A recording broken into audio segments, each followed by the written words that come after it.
What's up? I'm Seth Grant. I'm Rick Grant. Welcome to Cue the Score, presented by Paper Wings Music, which is us, the podcast where we talk about the music from movies, TV shows, and video games. In this episode, we're going to be diving into the music of Stranger Things Season 5, and for this, we have 4 tracks that we're going to be listening to. The Season 5 main intro, Running Up That Hill, the instrumental version, Will the Wizard, and I Believe. So, with that, let's cue the score. Cue the score. Cue the score!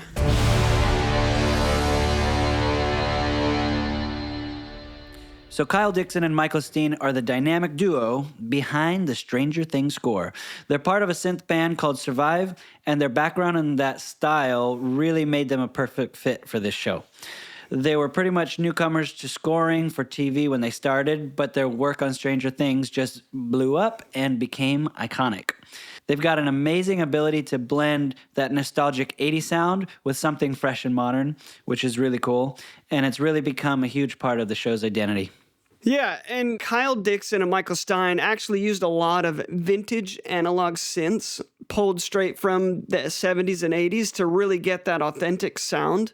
They really wanted to make the music feel like it was pulled right out of that era. Sometimes they just play around with sounds late at night to really capture that eerie, otherworldly vibe. All right, so starting off with the Stranger Things main title.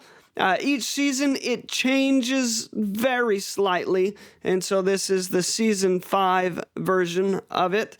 Very, very slight changes. Most everything is the same other than some slight instrumental changes. But here it is.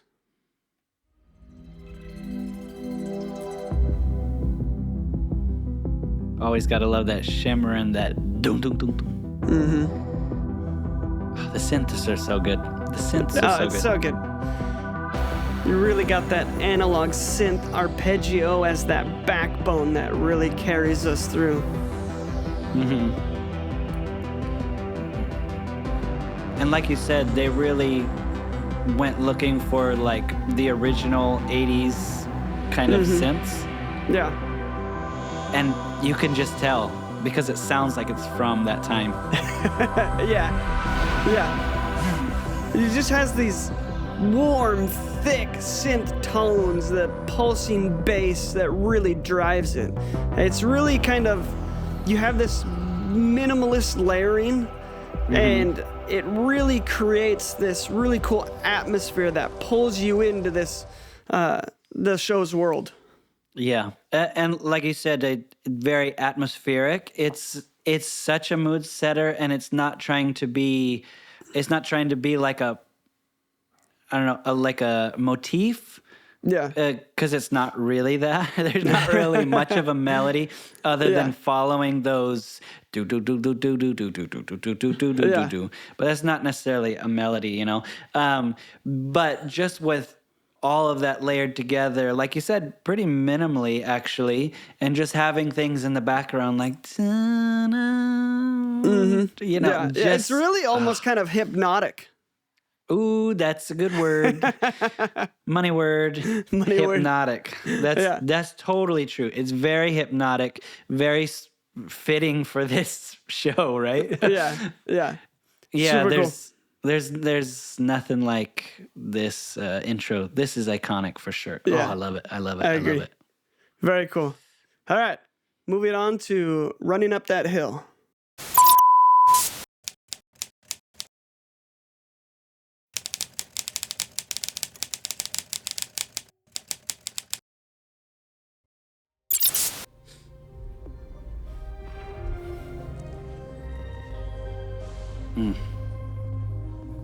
Alrighty, I love this. I love like an instrumental cover of a song that brings it to the cinematic side. Yeah. It does such a great job of capturing the heart of the original song. Yeah, that I think that's really well said. It's like the most emotional parts of the song. Yeah. And still having those kind of choir vocals in the background, it's like epic, man. Yeah, really, really nice. It's also interesting because you have these really kind of high-pitched noises in the background. That just kind of adds to the atmosphere of, what's happening during the show. I know you haven't seen it yet, but Yeah, I haven't seen season 5, so I'm guessing here, but it's pretty epic. There's This is obviously such no vocals here, but yeah, this is such a, like, I gotta say it again, it's such a culmination of emotions, like, condensed in a moment kind of here. yeah. Really emotional version of this song. It's less of the, upbeat pop version as of the original. It really Right. kind of drives that harmony and rhythm to carry the emotion. Yeah. Those like sweeping strings going through, but it's like these beautiful strings, but they're still doing it in slightly a creepy way, Yeah, if that makes sense. yeah. We kind of have a build here.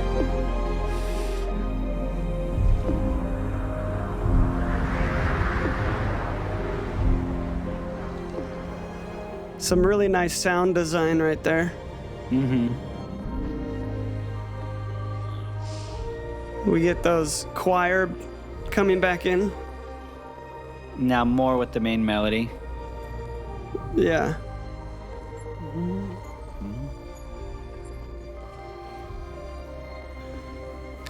And it's cool how they're Ooh. That string section just really comes in strong right there. that was unexpected.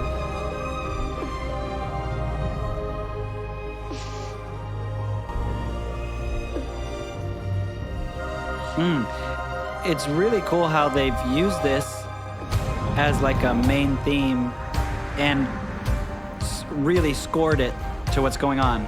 Yeah. That percussion right there is really cool. And that run up. Da, da, da, da, da, da, da. Yeah.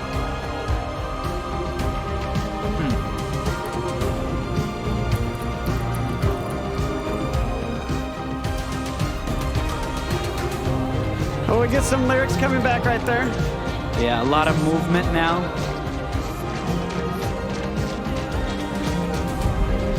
Obviously the movement lending to movement on screen.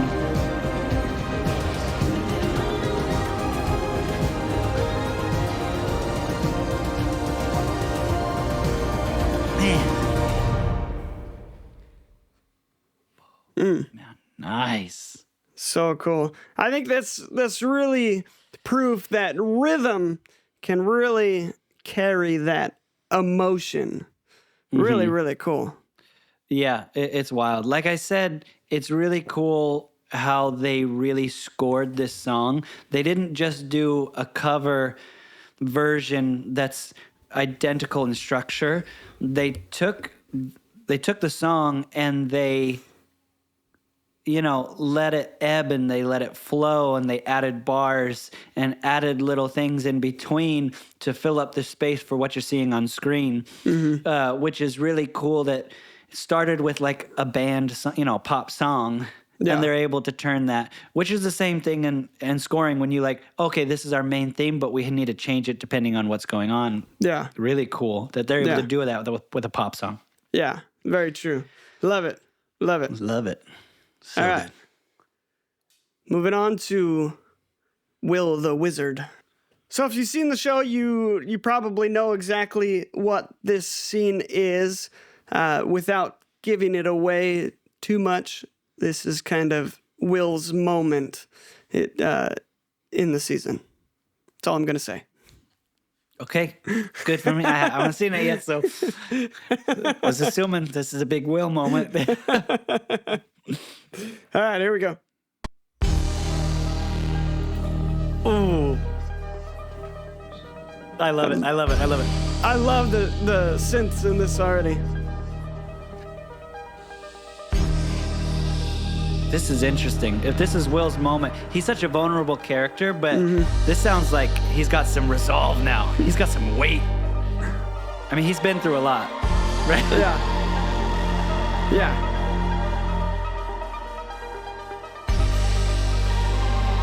Oh, that low synth. That kind of voices in the back gives me like a nostalgic, we've come a long way. Yeah. We got some cool arpeggios going there on there. Really minimal rhythm. It almost feels unstable. Mm-hmm.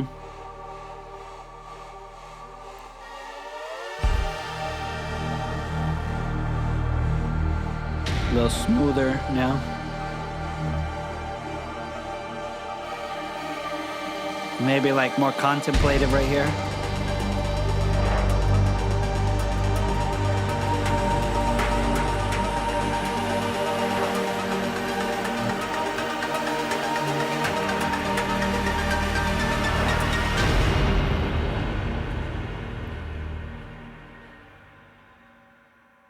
Dude, that is cool.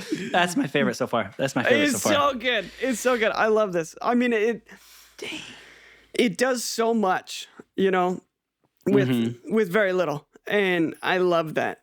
You know, it's almost like it's not necessarily a payoff, but it feels more like a warning.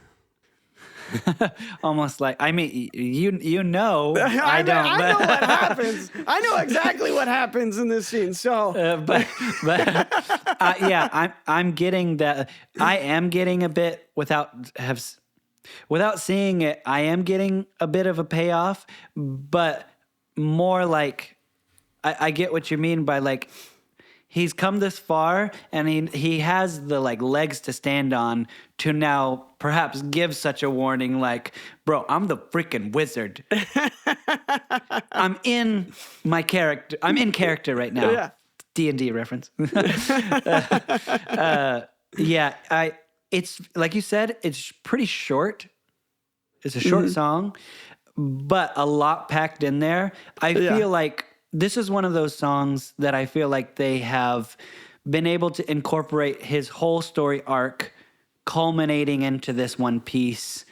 And when you can do that and kind of, you know, give that climax, it's so satisfying. yeah. Yeah. Yeah. Awesome. I loved that. Dang, that's Very good. cool.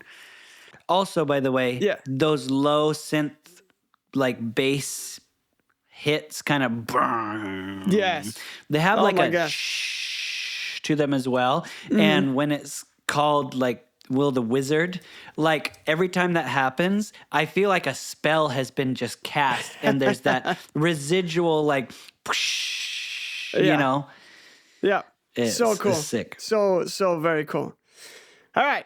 So moving on to the last one. This is the ending scene track. I believe this one's called I Believe. Which is a little tricky because, again, I haven't seen it, but I really want to know the context of this.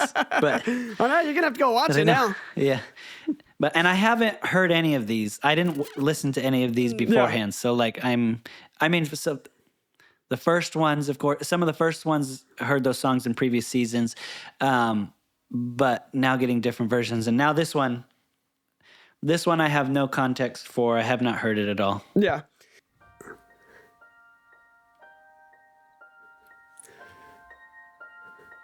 So just coming in with some very light piano. Very emotional, very intimate at first. Yeah. Poignant.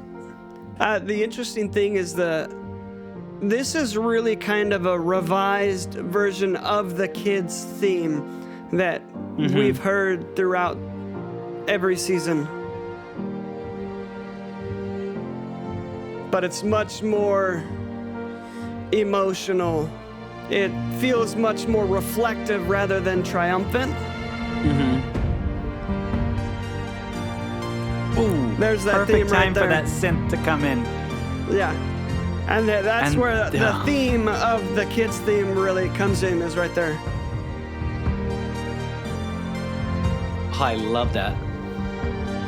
And I like that that's the kind of the main synth you hear right now. Yeah. Everything else is mainly orchestral hybrid.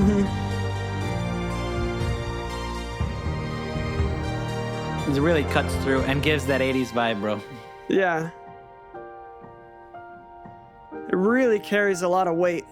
Yeah, back to thoughtful. Goes to show complexity. You don't always need complexity to get the point across. That's a nice roll in with the low strings. Yeah. It really gives you the sense that, you know, the kids have, at this point, lived through a lot. And this is a big moment to finally reach the end. And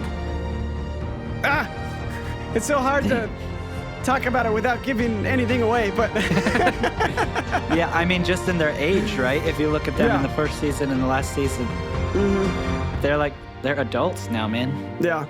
I mean, maybe in the show they're supposed to be a little bit younger, but Yeah. I think we really feel in the music the growth that these kids have gone through. this kind of seems like the happiest part so far.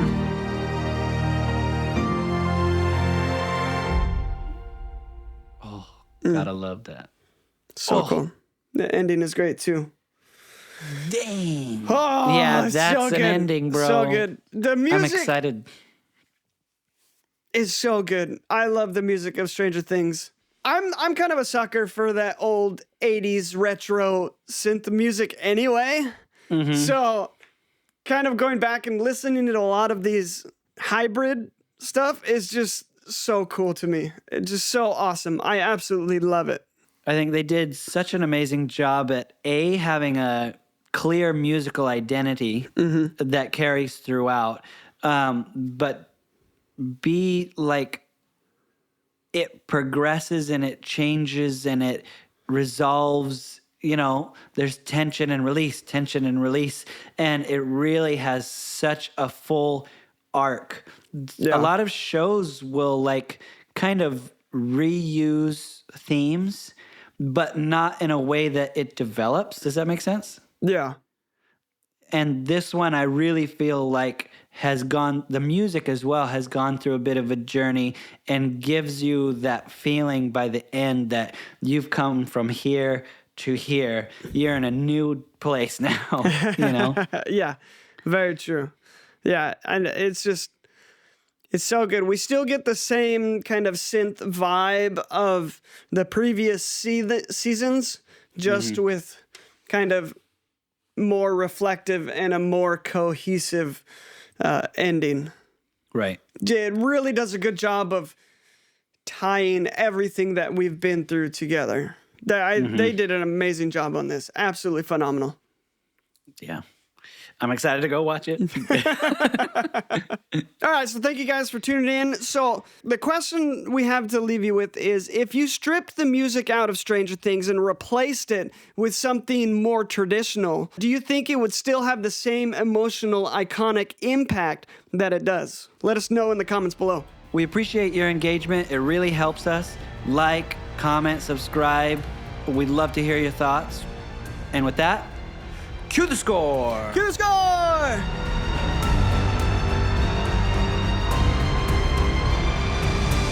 Ba-da-da-da-da-da-da-da-da-da-da. Du-du-du-du-du. Fuck, cue the score.